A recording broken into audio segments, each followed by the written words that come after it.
Hello everyone, welcome back to my channel interactive classes. आज हम लोग एक्सरसाइज 9.1 का क्वेश्चन नंबर 11 पढ़ेंगे। इसके पहले के क्वेश्चन 1 to 10 हमने प्रीवियस वीडियोस में डिस्कस कर लिया है। अगर आपने उन वीडियोस को नहीं देखा है तो आप लोग प्लेलिस्ट में जाकर उन वीडियोस को देख सकते हैं। तो हम लोग इस क्वेश्चन को स्टार्ट करते हैं। बेसिकली इस क्वेश्चन को सॉल्व करने के लिए क्या है हमारी ट्रिक, जिसको हम पूरा हमें पढ़ना होगा, लेकिन हम जब डायग्राम बनाएंगे तो जितना पार्ट हम पढ़ते जाएंगे उतने का हम डायग्राम बनाते जाएंगे। मेन हमारा एम कहाँ पे होगा, डायग्राम बनाने के ऊपर होगा, क्योंकि अगर डायग्राम बन गया तो फिर इस क्वेश्चन को सॉल्व करने में कोई बहुत बड़ी बात नहीं है। तो मेन हमारा टारगेट क्या है कि हम यहाँ पे डायग्राम बनाने का ट्राई करते हैं। तो पहले क्या लिखा है, a TV tower stands vertically on a bank of the canal. मान लिया कि ये हमारा क्या है, बैंक ऑफ कैनाल है, और इसके ऊपर क्या खड़ा है, एक टीवी का टावर है। ये हो गया tower. From a point on the other bank directly opposite the tower. तो क्या कहा, from a point on the other bank, एक पॉइंट हमारे पास है दूसरे बैंक पर, वो कहाँ पर है, इस टावर के अपोजिट में है। मतलब ये जो टावर था इसके अपोजिट में हमने एक पॉइंट मान लिया कि ये ले लिया, और इस पॉइंट से क्या है, जो एंगल ऑफ एलिवेशन टॉप का है वो कितना है, 60 है। तो यहाँ से अगर हम एंगल ऑफ एलिवेशन लेंगे टॉप पे तो कितना है, ये 60 है। फिर क्या कहा है, from another point 20 meter away from this point, इस पॉइंट से 20 मीटर दूरी पे एक और पॉइंट लेंगे, यानी यहाँ से यहाँ तक कितना हो गया, 20 मीटर हो गया। तो 20 मीटर पर इस पॉइंट से एक और पॉइंट हम लेंगे, from another point 20 meter away from this point on the line joining the point to the foot of the tower। जो ये पॉइंट, कौन सा पॉइंट, जो लाइन टावर का फुट ज्वाइन किया उससे 20 मीटर दूरी पे हमने एक और पॉइंट लेना है। फिर क्या होगा, the angle of elevation of the top is 30। तो यहाँ से जो टॉप पे एलिवेशन बनेगा वो क्या होगा, 30 डिग्री का है। Okay, find the height of the tower and width of the canal. इस कैनाल की विड्थ बतानी है और यहाँ पे हमको इसकी हाइट बतानी है। तो क्या करेंगे हम, यहाँ पर इसकी यहाँ पे नाम देते हैं ABCD। इसकी हाइट को हम क्या मान लेंगे, h मान लेंगे। टावर की जो हाइट है उसको हम h मान लेंगे, और ये जो विड्थ ऑफ द कैनाल है इसको हम x मान लेते हैं।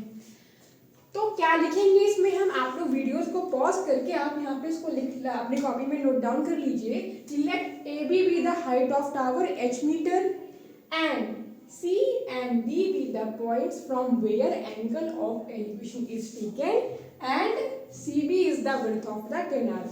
क्या लिखना है, let AB be the height of tower h meter and C and D be the points from where angle of elevation is taken and BC is the width of the canal। हमने क्या लिखा कि AB height of tower है, C और D वो point है जहां से हमने एंगल ऑफ एलिवेशन लिया है, और BC क्या है, विड्थ ऑफ द कैनाल है।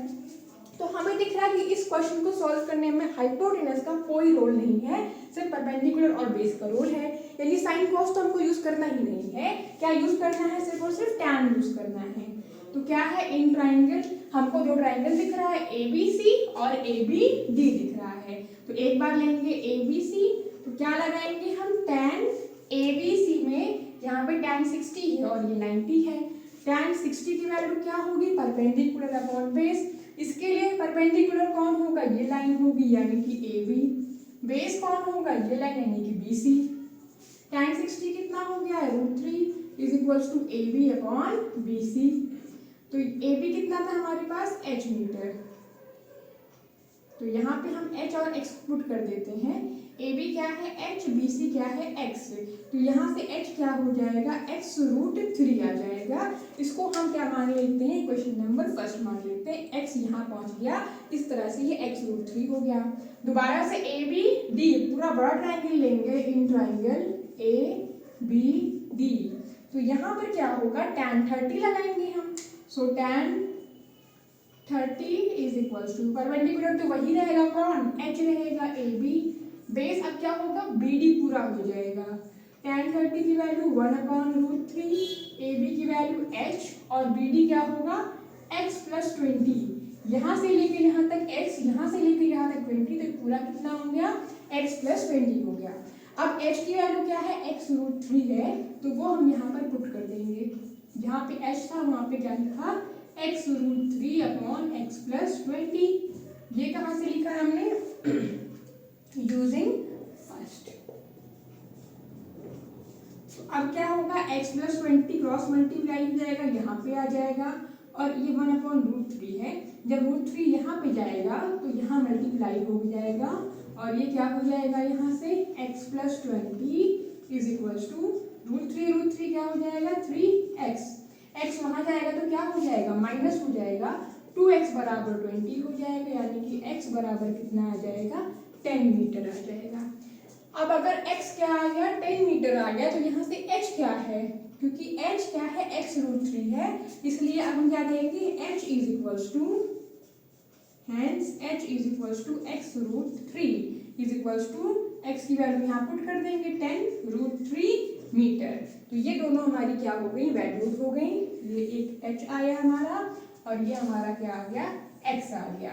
इसी के नीचे क्या लिखेंगे, इसी के ये जो पॉइंट होगा इसके बाद हम यहाँ पे लिखेंगे कि putting the value of x in equation first, putting the value of x in first. x की वैल्यू हम फर्स्ट में पुट कर देंगे तो h इज इक्वल टू 10√3 हमारा ये हो जाएगा। सो लास्ट में क्या लिख देंगे, hence the height of the tower is 10√3 meter and the width of the canal is 10 meter. तो इस तरह से हमने ये पूरा क्वेश्चन सॉल्व किया। आई होप आपको ये क्लास समझ में आई होगी। Thank you for watching, let's meet in the next video.